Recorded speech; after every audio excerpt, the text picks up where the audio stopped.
Nubwo hashize iminsi ine gusa dutangiye umwaka, muri Venezuela aho umwaka wabanye muremure, ubwoba ni bwinshi, igihunga ni cyose ku bayobozi ndetse n'abaturage. Nk'uko ubibona muri ayo mashusho, umujyi wa Venezuela bawushize hasi, habaye imiturika ridasanzwe. Iyo nta yindi ni Leta Zunze Ubumwe za Amerika, aho yabagabyeho igitero. Mu minsi ibiri ishize nibwo perezida wa Venezuela yumvikanye abwira Donald Trump ngo ngwino ndakwiteguye, nimba uri umugabo ngwino ntacyo wantwara, aho ndi ndarinzwe, ndi umwami.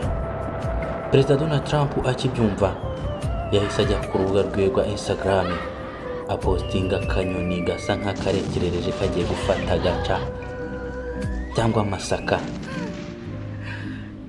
Mu gitondo nibwo twumvise inkuru itubwira yuko ubu ngubu perezida wa Venezuela atakiri mu gihugu cye, ahari nta handi, ari mu maboko ya perezida Donald Trump. Mu minota ibiri nayo itageramo, abarinda perezida wa Venezuela bumvise ibintu biturika, bumvise ibisasu. Indege zirenga 20 zabita ubuyobozi batunguye, bari bakiri gusoza umwaka, ntibari bazi ibigiye kubabaho, ariko mu masegonda make cyane bisanze perezida wabo bari kurinda atari mu maboko yabo, ahubwo ari mu maboko ya perezida Donald Trump. Amerika ihora ivuga ko iyoboye isi, ariko Donald Trump nicyo gihe ngo abyereke isi ko ayoboye isi.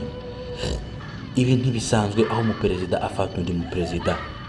Kuva navuka nitwa njye, ntabwo nari narigeze mbibona, kandi nawe ndakeka ari uko ntiwari warigeze ubibona habe na mba. Uyu mwaka ese uzadusiga amahoro ko tutangiye tubona ibyo tutigeze tubona mu maso yacu? Ese bizarangira bite? Isi abaperezida bose ntibari kuvuga rumwe k'ibi bintu Donald Trump yakoze. Bamwe barabishyigikiye, abandi bafite ubwoba, abandi babyamaganiye kure.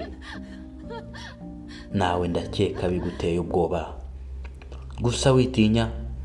Perezida Donald Trump ibi ngibi yabikoze mu mahoro, nta bantu babiguyemo, nta muntu wabikomerekeyemo, ahubwo yatwaye perezida kugira ngo amwereke ko ari buyoboye isi koko.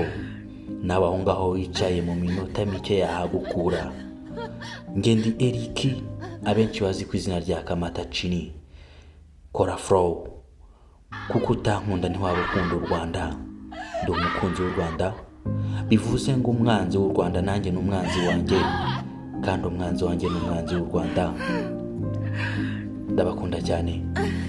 Mukurikira imbuga nkoranyambaga zanjye, tujye tubana mu biganiro bigiye bitandukanye.